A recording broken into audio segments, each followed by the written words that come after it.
प्यारे बच्चों, आप सभी का हिंदी मीडियम परिवार के यूट्यूब चैनल पर स्वागत है। यूट्यूब के सर्च बार में @हिंदी मीडियम परिवार इस तरीके से लिखकर आप सर्च करेंगे तो आपका यह चैनल सबसे ऊपर आपको आसानी से मिल जाएगा। चलिए, इस वीडियो में हम क्लास 10th मैथ सब्जेक्ट का प्रश्नावली 9.1 के चौथे प्रश्न को देखने वाले हैं। इस प्रश्न में कह रहा है, चौथा प्रश्न कह रहा है कि भूमि के एक बिंदु से जो मीनार के पाद बिंदु से 30 मीटर की दूरी पर है, मीनार के शिखर का उन्नयन कोण 30 अंश है, मीनार की ऊंचाई ज्ञात करनी है। तो चलिए, सबसे पहले हम कल्पना करेंगे कि रियल लाइफ में किस तरीके से मीनार रहा होगा और किस तरीके से कोण बन रहा होगा। ठीक है, देखो, भूमि के एक बिंदु से जो मीनार के पाद बिंदु से 30 मीटर की दूरी पर है, तो सबसे पहले भूमि का एक बिंदु मान लो यहाँ पर है। ये भूमि का एक बिंदु हो गया और मीनार का जो पाद बिंदु है वो आपका ए हो जाएगा। ये वाला बिंदु मीनार का पाद बिंदु हो गया। मीनार के पाद बिंदु से भूमि के किसी एक बिंदु की जो दूरी दी हुई है वो दिया है 30 मीटर, माने यहाँ से लेके यहाँ तक की दूरी कितना है, 30 मीटर है। तो यहाँ मैं लिख लेता हूँ 30 मीटर। ठीक है, मीनार के शिखर का उन्नयन कोण, अब इस बिंदु से मीनार के शिखर का उन्नयन कोण कह रहे हैं कि 30 अंश है। यहाँ से कितना है भाई, मीनार के शिखर का उन्नयन कोण 30 अंश है। तो कह रहे हैं कि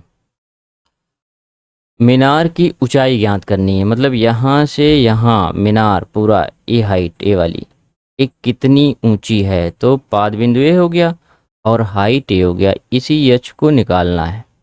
ठीक है, तो हाइट को निकालेंगे हम। इस पूरे हाइट को हमने क्या मान लिया है, एच।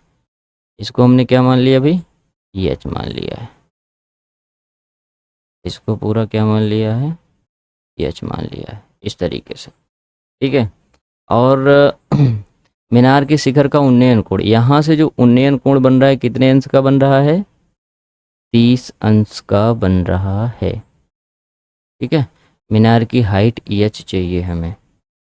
हाँ, तो ठीक है, आई होप आप स्ट्रक्चर समझ गए हो। अब मैं इमेज को हटाता हूँ यहाँ से।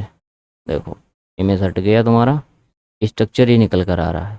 एच की वैल्यू चाहिए, आधार दिया हुआ है जो कि कितना है, 30 मीटर। आधार कितना है भाई, 30 मीटर।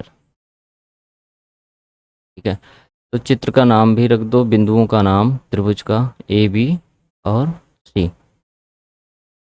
ये बिल्कुल लंब है जमीन पर, भूमि पर, तो 90 अंश का होगा। ठीक है, चलो, तो कह रहा है कि एच की वैल्यू बताओ। एच आपका लंब हो जाएगा और ये ए बी जो दिया हुआ है आधार हो जाएगा। लंब और आधार किस में मिलेगा, लाल बटे कक्का से आप देख लो,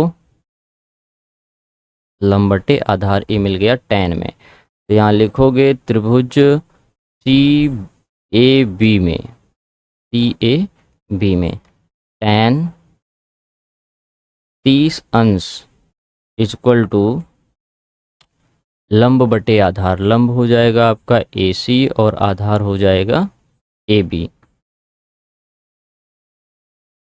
tan 30 का मान होता है 1/कर्ण में 3। ए सी हमें ज्ञात करना है जो कि एच हमने मान रखा है, और ए बी 30 है। 30 को उधर भेज दो, 30 यहाँ आ गया, डिवाइड बाई कर्ण में 3 इक्वल टू एच।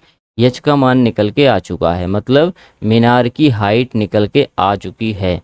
तो नीचे कर्णी में 3 हम रखते नहीं हैं, इसलिए ऊपर और नीचे कर्णी में 3 का गुणा करा दो।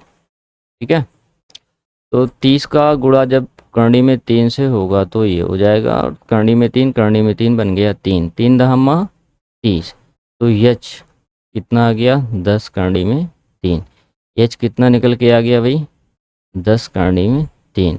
मतलब ये हुआ कि जो हमारे पास मीनार था, देखो यहाँ पे जो हमारे पास मीनार था उसकी हाइट कितनी आ गई, 10 कर्णी में 3। ठीक है, आई होप ये प्रश्न आप अच्छे से समझ पाए होंगे। वीडियो आपको पसंद आया हो, इसी तरीके से मैथ्स के और भी सारे वीडियोस चाहिए तो वीडियो को लाइक ज़रूर कर देना।